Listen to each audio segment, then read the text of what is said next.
Hello everyone, this is Prashant Singh and welcome to AEC plus. मैं आशा करता हूं कि आप सभी ठीक होंगे और आपकी पढ़ाई बेहतर तरीके से चल रही होगी। देखिए, कभी कभी हम चीज़ों को सोचकर थोड़े निराश हो जाते हैं, लेकिन उन निराशा में एक तरीके से आप देखिए कि अगर आप डिमोटिवेट हो रहे हैं तो वहाँ पर आपको घबराने की ज़रूरत नहीं है, वहाँ पर अपने मन को कमज़ोर बनाने की ज़रूरत नहीं है, बल्कि उस निराशा से ऊपर उठकर और अपनी मेहनत पर भरोसा करने की ज़रूरत है। आपको खुद पर भरोसा होना चाहिए कि यार मैं अगर मेहनत कर रहा हूँ तो मेरा एग्जाम जरूर ही निकलेगा। तो अगर खुद पर भरोसा है तो फिर दूसरों की बातों से फर्क नहीं पड़ना चाहिए। इसी चीज को समझाने के लिए मेरे पास जो लाइन है वो ये कि निराशा को छोड़ उम्मीद के जज्बात पालो और मेहनत से अपनी सफलता को हासिल कर डालो। बस मेहनत करते रहिए और सफलता एक दिन जरूर मिलेगी। जिन चीजों की वजह से, जिन बातों की वजह से आपको निराशा है, वो बातें भी धीरे धीरे खत्म हो जाएंगी लोगों की। बात समझ में आ रही है? पढ़ाई करते रहिए, है ना, मेहनत करते रहिए, चीजें जो हैं वो बदलेंगी। लास्ट क्लास में मैंने आपसे जो क्वेश्चन ऑफ द डे पूछा था वो आखिर था क्या? तो multiplex association of India has announced to celebrate national cinema day on which day this year. National cinema day हर साल, मैंने आपको लास्ट क्लास में ही बताया था कि नेशनल सिनेमा डे हर साल जो है वो सेलिब्रेट किया जाता है। और किसके द्वारा इसकी अनाउंसमेंट की जाती है, कब होगा? तो मल्टीप्लेक्स एसोसिएशन ऑफ इंडिया के द्वारा किया जाता है। 2023 के लिए अगर हम बात करते हैं तो 2023 के लिए जो नेशनल सिनेमा डे सेलिब्रेट हो रहा है वो कब हो रहा है? तो याद रखिए कि वो 13 अक्टूबर को हो रहा है। सिनेमा के फील्ड में बढ़ावा देने के लिए और सिनेमा को के क्षेत्र में चीज़ों को और ज़्यादा बढ़ाने के लिए, लोगों को इस फील्ड से संबंधित चीज़ों के बारे में जागरूक करने के उद्देश्य से ये नेशनल सिनेमा डे जो है वो सेलिब्रेट किया जाता है। इस चीज को बढ़ावा देने के उद्देश्य से इस दिन आप किसी भी थिएटर में जाएंगे, एक चीज और मैं आपको बता देता हूं, तो वहां पर जो अमाउंट होगा वो आपको 100 रुपीज से कम मिलेगा और सामान्य तौर पर जो मूवी की टिकट वगैरह होंगी वो 99 रुपीज की मिलेंगी, है ना। ये तो एग्जाम में इतना जरूरी नहीं है, आपकी दैनिक जीवन में चीजें जरूरी हैं। याद रखिएगा, 13 अक्टूबर 99 रुपए में मूवी देखने जाना है, तो बस याद रहेगा कि 13 अक्टूबर को नेशनल सिनेमा डे सेलिब्रेट किया जाता है। क्लियर? चलिए क्वेश्चन नंबर फर्स्ट की बात करते हैं। क्वेश्चन नंबर फर्स्ट जो है वो बोल रहा है, who has been awarded the lifetime achievement award academia in September 2023। सितंबर 2023 में किसे lifetime achievement award academia प्रदान किया गया है? तो यहाँ जब आप देखते हैं तो आपको ये पता चलेगा कि सर 2023 के लिए life time achievement award academia जो है वो प्रदान किया गया है किसको? नजमा अख्तर को। और नजमा अख्तर जो है उनको क्या मिला है? 2023 का life time achievement award. Clear है? नजमा अख्तर की अगर हम बात करते हैं तो किस लिए, किस वजह से उनको यह अवार्ड जो है वो प्रदान किया गया है, तो वो अगर आप देखेंगे तो कहाँ पर प्रोफेसर हैं? जामिया मिलिया इस्लामिया की वाइस चांसलर प्रोफेसर हैं। और उनके द्वारा शिक्षा को रोजगार से जोड़ने के कारण उनके जो कार्य किए गए हैं इस क्षेत्र में, शिक्षा के क्षेत्र में, और शिक्षा को रोजगार के साथ में जोड़ने के लिए जो प्रयास किए गए हैं, उस प्रयास के कारण से उनको क्या किया गया है? ये लाइफ टाइम अचीवमेंट अवार्ड जो है वो प्रदान किया गया है। तो इतनी पॉइंट इसमें आपको याद रखनी पड़ेंगी। क्वेश्चन नंबर सेकंड की हम बात करते हैं। क्वेश्चन नंबर सेकंड जो है वो क्या बोल रहा है? तो क्वेश्चन नंबर सेकंड जो है वो बोलता है कि which company has been awarded the safety innovation award 2023 under the construction category. Construction category के अंतर्गत या सुरक्षा नवाचार पुरस्कार की अगर हम बात करते हैं तो निर्माण श्रेणी के तहत सुरक्षा नवाचार पुरस्कार 2023 जो है उससे किसे सम्मानित किया गया है? किस कंपनी को सम्मानित किया गया है? वो सम्मानित किया गया है राइट्स को। राइट। तो कंस्ट्रक्शन के फील्ड में अगर आपसे पूछे कि सर सेफ्टी इनोवेशन अवार्ड 2023 किसको मिला, आप बोलिए सर राइट्स इंडिया कंपनी को मिला। राइट्स इंडिया कंपनी के बारे में अगर हम थोड़ी सी बेसिक चीजों को देख लें तो राइट्स लिमिटेड को अपने संचालन में नई सुरक्षा प्रबंधन प्रणाली को लागू करने के लिए निर्माण श्रेणी के तहत, ये भी याद रखना किस कैटेगरी में अवार्ड जो है वो मिला है? सेफ्टी इनोवेशन अवार्ड 2023 जो है वो प्रदान किया गया। राइट्स का मतलब होता है rail India technical and economic services. ठीक। इसका हेडक्वार्टर की अगर हम बात करते हैं तो गुरुग्राम में है। 1974 में इसकी स्थापना की गई और इसके चेयरमैन एंड एमडी की अगर हम बात करें, सीएमडी की बात करें, तो श्री राहुल मित्तल जो हैं वो वर्तमान में इसके सीएमडी की पोस्ट पर मतलब पदस्थ है। क्वेश्चन नंबर थर्ड की हम बात करते हैं। क्वेश्चन नंबर थर्ड जो है वो बोल रहा है, who has been awarded the doctor M doctor A M Gokhale award, doctor A M Gokhale पुरस्कार से किसे सम्मानित किया गया है? तो doctor A M Gokhale award से सम्मानित किया गया है संजय कुमार मिश्रा जी को। सबसे पहले तो आपको ये पता चले कि सर ये अवार्ड है क्या, तो पहले आपको ये पता होना चाहिए कि सर ये डॉक्टर ए एम गोखले हैं कौन। तो ये नेत्र विशेषज्ञ थे, ठीक है। और वर्तमान में जो अवार्ड दिया गया है इस बार वो किसको दिया गया है? संजय कुमार मिश्रा को दिया गया है। और संजय कुमार मिश्रा जी का अगर पूरा आप नाम सुनेंगे तो आपको पता चलेगा इनका नाम है ब्रिगेडियर संजय कुमार मिश्रा। बात समझ में आ रही है? और आर्म्ड फोर्स में ये नेत्र चिकित्सक के तौर पर भी पदस्थ हैं। बात समझ में आ रही है? तो ये याद रखिएगा। तो ब्रिगेडियर संजय कुमार मिश्रा को ये अवार्ड प्रदान किया गया है। क्लियर है? चलिए क्वेश्चन नंबर 4 की हम बात करते हैं। क्वेश्चन नंबर 4 बोल रहा है कि विच मिनिस्ट्री हैज इनॉग्रेटेड स्वच्छता पखवाड़ा 2023? किस मंत्रालय ने स्वच्छता पखवाड़ा 2023 का उद्घाटन किया है? स्वच्छता पखवाड़ा के नाम सुनकर आपको आइडिया लग रहा होगा कि सर ये कुछ स्वच्छता से संबंधित है, कुछ साफ सफाई से संबंधित है।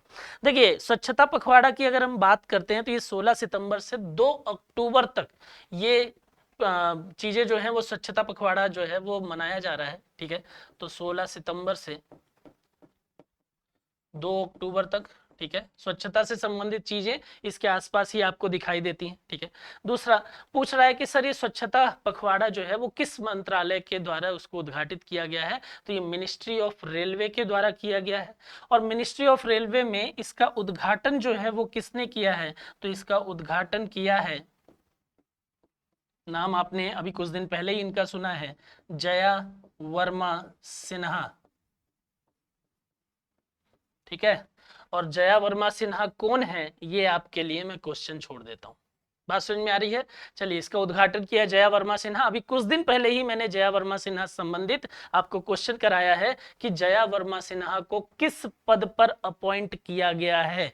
बात समझ में आ रही है? तो आप मुझे बताइए कि जया वर्मा सिन्हा जो है वो किस पद पर अपॉइंट की गई है, ठीक है। थोड़ा सा मेहनत करिए, ठीक है। चलिए अब इसमें होता क्या है, यहाँ पर एक चीज और देख लीजिए। अगर आप देखेंगे तो 100 घंटे समर्पित हैं इस चीज के लिए। 16 सितंबर से 2 अक्टूबर तक स्वच्छता पखवाड़ा जो है वो मनाया जाएगा और रेलवे मिनिस्ट्री के द्वारा किया जा रहा है। तो एक तरीके से आप देखिए तो रेलवे स्वच्छता से संबंधित चीजें जो हैं वो की जाएंगी कि रेल जो है ट्रेन हमारी जो है वो स्वच्छ रहे, उसकी क्लीनिंग की व्यवस्थाएं जो है, रेलवे स्टेशन जो है वो स्वच्छ रहे, उन चीजों को ध्यान में रखते हुए आप देखेंगे तो ये पखवाड़े की शुरुआत की गई है। और इस पर्टिकुलर टाइम ड्यूरेशन में इस प्रकार की चीजों का विशेष ध्यान जो है वो रखा जाएगा कि जो ट्रेन है वो भी क्लीन रहे, जो स्टेशन है हमारे वो भी क्लीन रहे, और जो स्टेशन में फूड मिलता है, ट्रेन में जो फूड मिलता है वो भी क्लीन रहे, उसमें किसी प्रकार की समस्याएं ना हो। तो उसके लिए मिनिस्ट्री ऑफ रेलवे के द्वारा स्वच्छता पखवाड़ा की शुरुआत की गई है। बात समझ में आ रही है? चलिए क्वेश्चन नंबर 5 की हम बात करते हैं। क्वेश्चन नंबर 5 जो है वो क्या बोल रहा है? क्वेश्चन नंबर 5 बोल रहा है कि how many artist have been awarded the Sangeet Natak academy Amrit award 2023? कितने कलाकारों को संगीत नाटक अकादमी अमृत पुरस्कार 2023 से सम्मानित किया गया है? तो अगर नंबर पूछ रहा है तो नंबर में आप बता सकते हैं सर 84 कलाकारों को ये चीजें प्रदान की गई हैं, ठीक है। पहली चीज तो ये 84 में से 70 कौन है? तो 70 सर मेल आर्टिस्ट है। और 14 कौन है? तो 14 जो है वो फीमेल आर्टिस्ट है।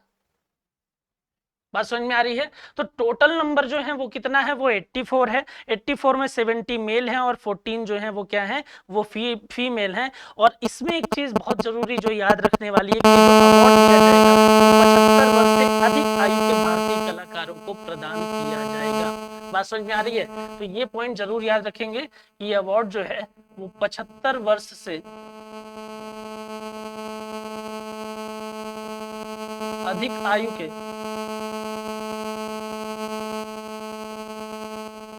भारतीय कलाकारों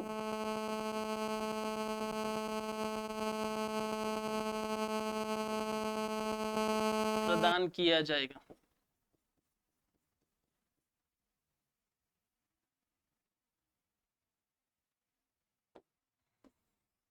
ठीक है, तो ये याद रखिए। अब नेक्स्ट क्वेश्चन इसमें ये उठता है कि सर कहां पर हुआ है ना? ये अगर आप देखेंगे तो पूछ रहा है कि सर कहां पर हुआ है? तो ये हुआ संगीत नाटक अकादमी में, ठीक है, ये याद रखिए ये कहाँ है, ये कहाँ पर हुआ है, तो इसका आयोजन किया गया इस अवार्ड को देने के लिए, कहाँ, संगीत नाटक अकादमी, राइट। तो ये याद रखिए, संगीत नाटक अकादमी के बारे में अगर आप देखेंगे तो इसका गठन जो है वो 1953 में हुआ है, न्यू दिल्ली में इसका हेडक्वार्टर है, और संध्या पुरेचा इसमें वर्तमान में इसकी हेड है। क्लियर है। क्वेश्चन नंबर 6 की हम बात करते हैं। क्वेश्चन नंबर 6 जो है वो बोल रहा है कि क्वेश्चन नंबर 6 बोल रहा है कि on which day is world lymphoma awareness day celebrated, विश्व लिम्फोमा जागरूकता दिवस किस दिन मनाया जाता है। देखिए यहाँ पर एक वर्ड लिखा हुआ है लिम्फोमा। पहले आपको तो ये समझ में आए कि सर ये लिम्फोमा है क्या, ये लिम्फोमा जो है किसको बोला जाता है। तो याद रखिए लिम्फोमा जो है वो एक प्रकार का कैंसर है। बात समझ में आ रही है। और लिम्फोमा के प्रति लोगों को जागरूक करने के उद्देश्य से अगर आप देखेंगे लिम्फोमा क्या है, तो lymphoma is a type of cancer, है ना। और लिम्फोमा के प्रति लोगों को अवेयर करने के लिए ही क्या किया जाता है, वर्ल्ड लिम्फोमा अवेयरनेस डे जो है वो सेलिब्रेट किया जाता है। क्लियर है, ये याद रखिए। अब क्वेश्चन ये उठता है कि सर ये कब सेलिब्रेट किया जाता है। क्वेश्चन तो ये पूछ रहा है ना कि सर किस दिन सेलिब्रेट किया जाता है। तो अगर डेट याद रखनी है तो वो आप याद रखिए 15 सितंबर। 15 सितंबर को वर्ल्ड लिम्फोमा अवेयरनेस डे जो है वो सेलिब्रेट किया जाता है। इस साल जो 15 सितंबर को world lymphoma awareness day celebrate किया गया है उसकी अपनी एक थीम है। और थीम क्या है, तो वो थीम याद रखिए, we can't wait to focus on our feelings. ये फीलिंग ये याद रखना है आपको कि ये 2023 की जो थीम है वो है क्या, तो वो है we can't wait to focus on our feelings, right. Question number 7 की हम बात करते हैं। क्वेश्चन नंबर 7 जो है वो क्या बोल रहा है। क्वेश्चन नंबर 7 है, which state has unveiled the sarpanch संवाद ऐप। किस राज्य ने सरपंच संवाद ऐप जो है उसका अनावरण किया है। सरपंच संवाद ऐप जो है वो किससे संबंधित है, तो ग्राम पंचायत के, अगर हम देखें ग्राम सरपंच की अगर हम बात करते हैं,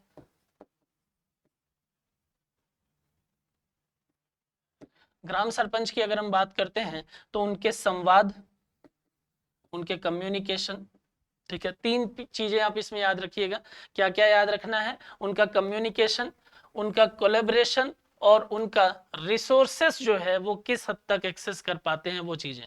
तो उनका संवाद, उनका सहयोग,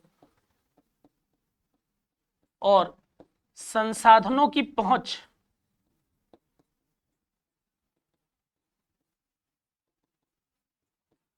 को बढ़ावा देने के उद्देश्य से ये चीजें की गई, ठीक है। डिजिटलाइजेशन के दौर में चीजें जो हैं वो थोड़ा सा इसको बेहतर भी करेंगे, और इससे संबंधित जो ऐप बनाया गया है उसको सरपंच संवाद ऐप बोलेंगे। किस सरकार की पहल है ये, असम गवर्नमेंट जो है उसकी पहल है। बात समझ में आ रही है। चलिए, किसके द्वारा ये ऐप लॉन्च किया गया है, तो याद रखिएगा कि सरपंच संवाद ऐप जो है वो किसके द्वारा लॉन्च किया गया, वो लॉन्च किया गया है क्वालिटी काउंसिल ऑफ इंडिया के द्वारा। और क्वालिटी काउंसिल ऑफ इंडिया की अगर हम बात करते हैं तो 1997 में इसका इस्टेब्लिशमेंट हुआ, कहां पर, न्यू दिल्ली में। और जच्छय शाह जो हैं वो वर्तमान में इसके अध्यक्ष हैं, वर्तमान में इसके हेड हैं। बात समझ में आ रही है। तो एक बेहतर कदम है असम गवर्नमेंट का, ठीक है। असम से संबंधित चीजों के बारे में अगर मैं बताऊं तो असम का आपका के लिए जो क्वेश्चन मैं दे रहा हूं वो ये है कि असम का फेमस त्योहार जो है वो कौन सा है, आप मुझे कमेंट करके बताएंगे, ठीक है। और असम का सबसे फेमस राष्ट्रीय उद्यान जो है वो कौन सा है, राइट। तो ये 2 पॉइंट जो है वो आपके लिए क्या है, आपके लिए क्वेश्चन है, फटाफट मुझे कमेंट करके आप बता दीजिएगा। बात समझ में आ रही है। आइए क्वेश्चन नंबर 8 की बात करते हैं।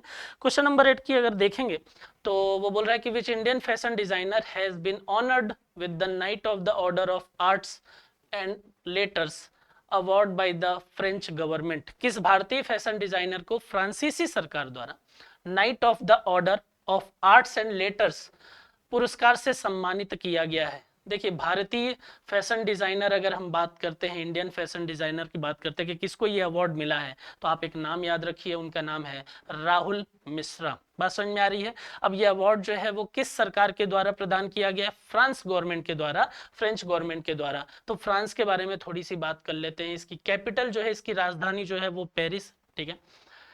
दूसरा, इसमें इसके जो प्रेसिडेंट है उनका नाम है इमैनुअल मैक्रोन, ठीक है, काफी चर्चा में रहते हैं, भारत के साथ में संबंध जो है वो ठीक है।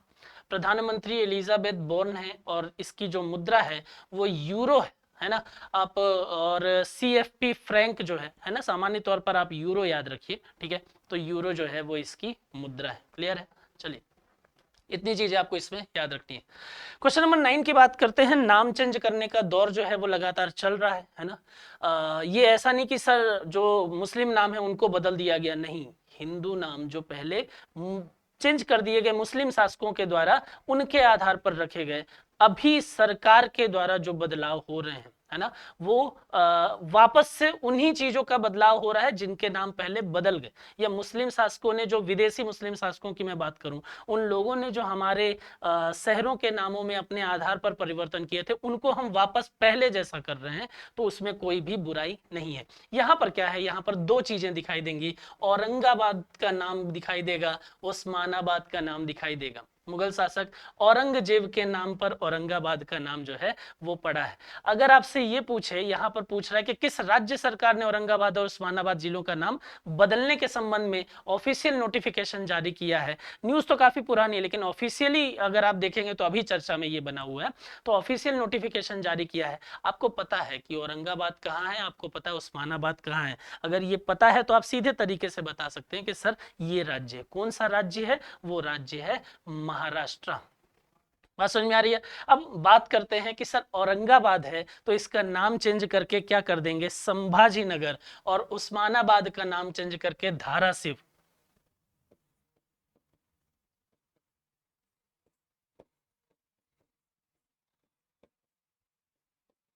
और इसका नाम हो जाएगा धाराशिव।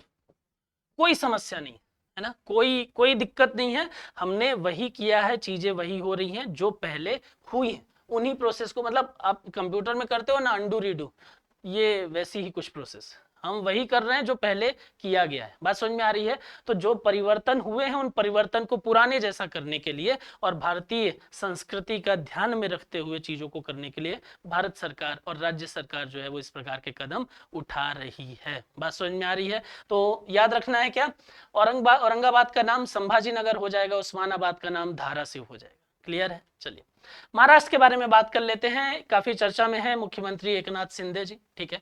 महाराष्ट्र के जो सीएम है वो एकनाथ शिंदे हैं, ठीक है। महाराष्ट्र के जो डिप्यूटी सीएम है वहां पर नाम देखिए, आपको दो नाम दिखेंगे, देवेंद्र गंगाधर राव फडणवीस, या देवेंद्र फडणवीस भी याद रख सकते हैं, और अजीत पवार, अजीत अनंत राव पवार या अजीत पवार भी आप याद रख सकते हैं, जो काफी न्यूज पे रहते हैं, ठीक है। राज्यपाल जो है वो रमेश बैस हैं। स्थापना हुई थी 1 मई 1960 की। लोकसभा सीट यहाँ पर 48 है, राज्यसभा सीट जो है वो 19 है, विधानसभा सीट की चर्चा करें तो 288 है, विधान परिषद की अगर हम बात करें तो 78 है।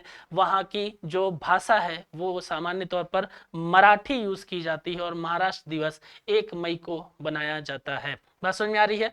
महाराष्ट्र राज्य की अगर हम बात करें तो किन किन राज्यों से इसकी सीमा मिलती है, तो 6 ऐसे राज्य हैं। कौन कौन से?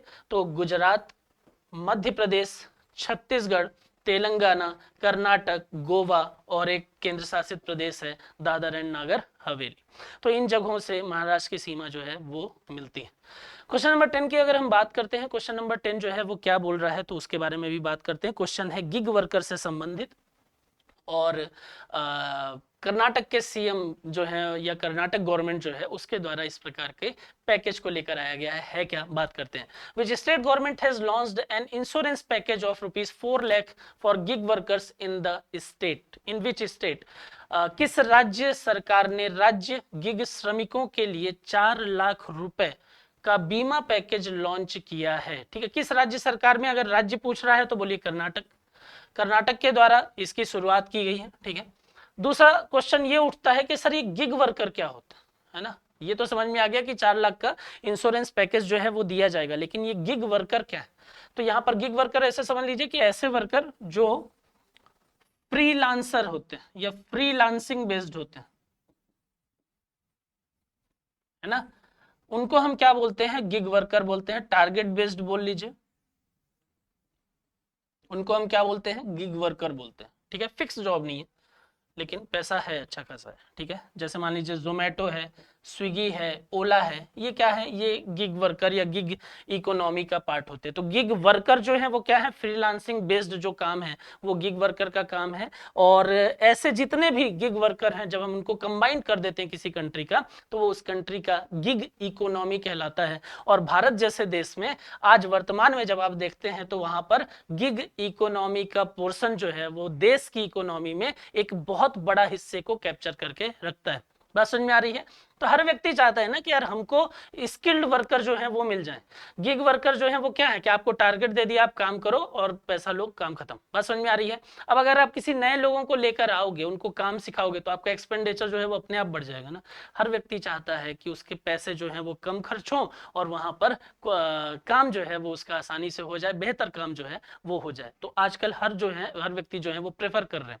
कंपनीज जो है वो अपने प्रोजेक्ट को गिग वर्कर को दे देती हैं कि आप इस प्रोजेक्ट का इतना पार्ट जो है वो आप एग्जीक्यूट करिए, उसके बाद आपको पेमेंट कर दी जाएगी। तो टारगेट जो है वो दे दिया और उस पर काम जो है वो चलते रहते हैं। ये पॉइंट याद रखिएगा। क्लियर है? अब बात आती है कि सर 4 लाख रुपए का बीमा दे रही है, कौन दे रहा है? कर्नाटक गवर्नमेंट दे रही है। ठीक है, तो 4 लाख रुपए का क्या है, इंश्योरेंस है। ठीक है, अब इस 4 लाख में दो पार्ट आपको दिखाई देंगे। कैसे दो पार्ट दिखाई देंगे? तो दिखाई देगा सर 2 लाख रुपए का क्या है, यहां पर लाइफ इंश्योरेंस। बात समझ में आ रही है? 2 लाख का क्या है, लाइफ इंश्योरेंस है। मतलब अगर मृत्यु हो जाती है, लाइफ इंश्योरेंस किसको बोलते हैं, दो प्रकार का इंश्योरेंस होता है ना। एक होता है लाइफ इंश्योरेंस की मृत्यु के बाद आपके नॉमिनी को पैसा दे दिया जाएगा कंपनी के द्वारा। दूसरा होता है जनरल इंश्योरेंस कि जीवित रहते हुए भी आपके जो एसेट हैं, आपकी जो संपत्ति है या आप खुद हैं, उसके संरक्षण के लिए आर्थिक रूप से आपने जनरल इंश्योरेंस लिया है। ठीक है, तो जैसे मेडिक्लेम वगैरह और दुर्घटना हो गई, एक्सीडेंट हो गया वहां पर। ठीक है, तो 4 लाख रुपए का यहाँ पर क्या है, इंश्योरेंस है, जिसमें से 2 लाख रुपए क्या हो गया, लाइफ इंश्योरेंस हो गया, और बचा हुआ 2 लाख जो है वो क्या हो गया, वो एक्सीडेंटल इंश्योरेंस है